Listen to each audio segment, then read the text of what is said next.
डाल दो ना सब, तो फोटो मिली आपको आधार कार्ड की, सबको ग्रुप में डाल दो ना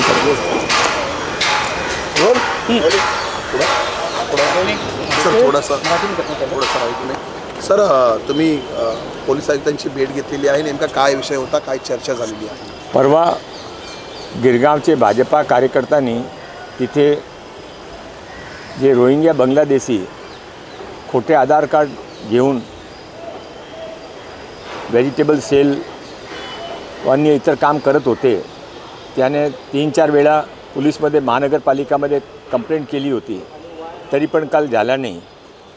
काल त्याने त्यांचे सर्वांना पकडून त्यांचे आधार कार्ड मागितले। आश्चर्यजनक, त्यांचे सर्वांचे आधार कार्डवर 8 लोकांचे आधार कार्ड एकच डेट 1 जानेवारी 8च्या जन्माच्या 1 जानेवारीची डेट होती, म्हणून ते फेक आधार कार्ड होते। आणि त्याने पोलीसमध्ये जाऊन कंप्लेंट केली। पोलीसने कंप्लेंटची नोंद घेतली, कंप्लेंटची कॉपी मी त्याला देतो, पण नंतर आजपासून परत ते तिथेच सब्जी विकण्यासाठी फेरीवाले उभे आहे। म्हणून मी आता आज कमिशनर साहेबकडे आले, त्यांनी रिक्वेस्ट केली आहे की या रोहिंग्या बांगलादेशाचे काय इंजाम करावा, नाही तर हळूहळू पूर्ण मुंबई ते आपल्या काब्यामध्ये घेतील। सर लोकशाहीने सुद्धा या संदर्भात रिॲलिटी चेक केला होता। फेरीवाल्यांवरती महापालिकेकडून सुद्धा थातूर कारवाई केली जाते। पुन्हा त्याच ठिकाणी अनधिकृत फेरीवाले दिसतात, ज्यांमध्ये मोठ्या संख्येने आता रोहिंग्या आणि बांगलादेशीचा समावेश दिसतोय।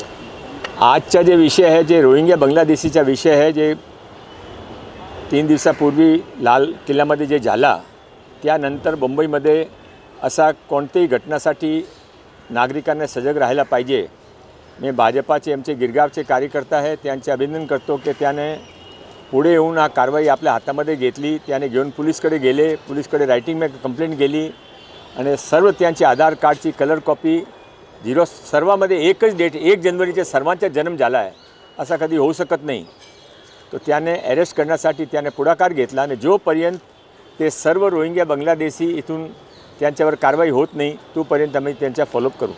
मालवणीमध्ये सुद्धा अशाच प्रकारे मोठ्या संख्येने रोहिंग्या बांगलादेशी दिसले होते। आता गेल्या आठवड्यापासून तिथे तोडक कारवाई सुरू झालेली आहे। जो बुलडोझर देवा पॅटर्न तुम्ही म्हटला होता, तो आता फेरीवाल्यांच्या बाबतीत सुद्धा दिसून येईल का अशाच प्रकारे? ते आमचे कार्यकर्ता ब्रजेशसिंगजी वगैरे इथे आहे, मालवणीतून आलेले त्याने ते सर्व विषयामध्ये फॉलोअप केला होता। ते 22,372 लोकांची लिस्ट होती, ते अनऑथराइज काम आहे। आणि नंतर 108 एकर सरकारी जमीनमध्ये त्याने कब्जा केला होता। तिथे सरकारी जमीनवर पेन पार्किंग, मॅरेज ब्युरो सर्व काही अनाधिकृत कब्जे होते। 27 बालवाडी त्याने आपल्या कब्जामध्ये घेतली आहे। आणि यावेळी जर महानगरपालिकाने पोलीसने कारवाई सुरू केली, प्रथम कारवाईमध्ये 8,000 मीटर जमीन त्यांनी रिकामी करून घेतली, तो त्यानंतर ते परत तिथे पॉलिटिकल इन्फ्लुएन्स सुरू झाला आणि पॉलिटिकल इन्फ्लुएन्स झाल्यानंतर आता ते कारवाई बंद पडलेली आहे। परवा जे कारवाई सुरू केली त्यामध्ये काही अर्थ नव्हता। हा कशासाठी, नंतर काय होणार आहे, यासाठी आम्ही कमिशनर साहेबांना रिक्वेस्ट केली आहे, तो ते योग्य कारवाईसाठी आदेश देतील।